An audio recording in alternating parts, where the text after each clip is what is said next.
નમસ્કાર. ચાલો આજે વાત કરીએ ડાયાબિટીસ વિશે. એક એવી સ્થિતિ જે આપણામાંથી લાખો લોકોને અસર કરે છે. આપણે સાથે મળીને આ વિષયને એકદમ સરળ ભાષામાં સમજીશું. 83 કરોડ આ કોઈ નાનો સૂનો આંકડો નથી, ખરું ને?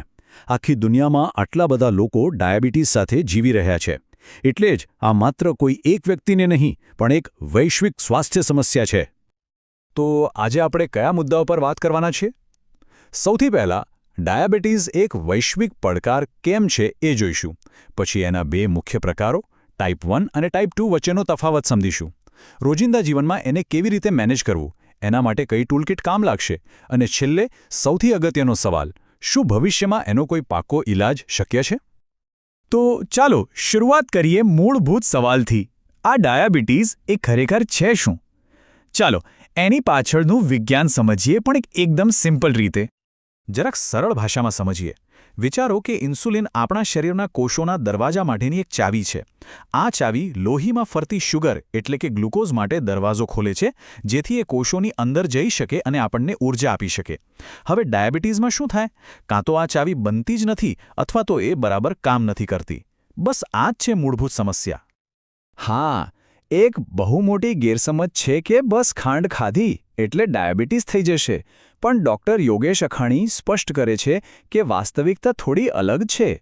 ટાઈપ 1 તો એક ઓટોઇમ્યુન સ્થિતિ છે, જેમાં શરીરની સિસ્ટમ જ ગડબડ કરે છે, અને ટાઈપ 2 માટે આનુવંશિકતા અને આપણી જીવનશૈલી જેવા ઘણા પરિબળો જવાબદાર હોય છે.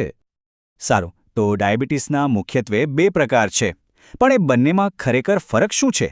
આ તફાવતને સમજવો ખૂબ જ જરૂરી છે, કારણ કે બંનેની સારવાર અને સંચાલન અલગ અલગ હોય છે. અહીંયા જ બધો ખેલ છે. ટાઈપ 1માં શરીરની પોતાની જ રોગપ્રતિકારક શક્તિ દુશ્મન બની જાય છે અને ઇન્સ્યુલિન બનાવતા કોષોને જ ખતમ કરી નાખે છે. જ્યારે ટાઈપ 2, જે લગભગ 90% લોકોમાં જોવા મળે છે, એમાં શરીર કાં તો પૂરતું ઇન્સ્યુલિન બનાવતું નથી, અથવા જે બનાવે છે એનો બરાબર ઉપયોગ કરી શકતું નથી.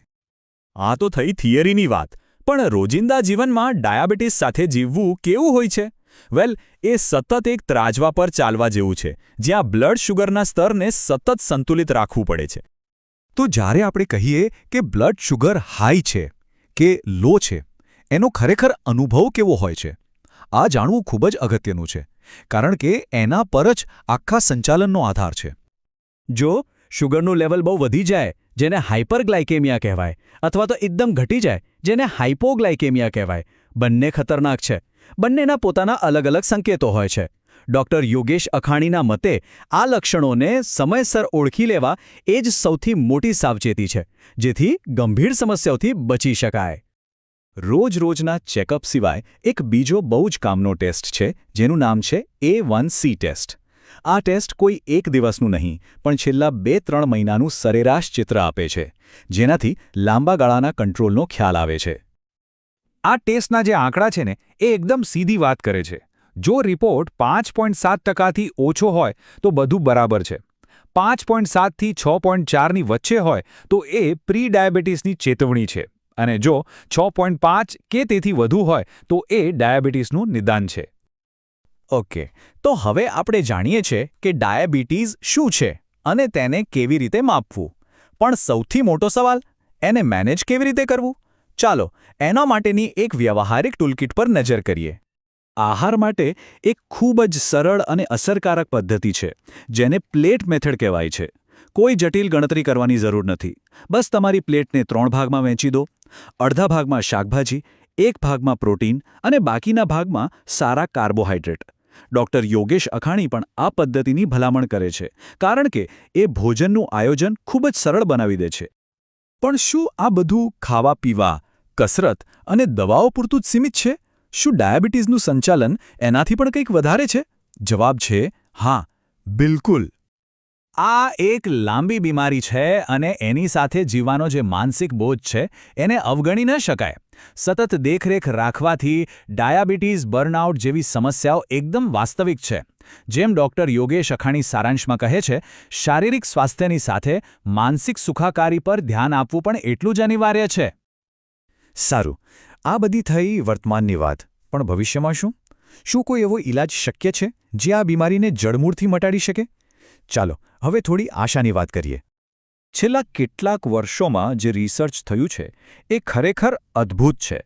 વૈજ્ઞાનિકો એવી દવાઓ પર કામ કરી રહ્યા છે જે ફક્ત શુગર કંટ્રોલ નથી કરતી પણ ઇન્સ્યુલિન બનાવતા કોષોને જ ફરીથી જીવંત કરી શકે છે. અને પરિણામો 700% જેટલો વધારો. આ ખરેખર એક મોટી વાત છે. આ રિસર્ચ પાછળનો આઈડિયા જ ક્રાંતિકારી છે.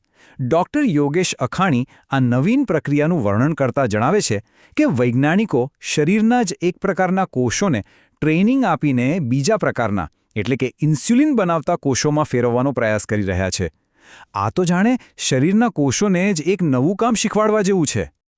અને સૌથી અગત્યની વાત શું છે ખબર છે? આ કોઈ મોંઘી દાટ કે જટિલ ટ્રીટમેન્ટ નથી.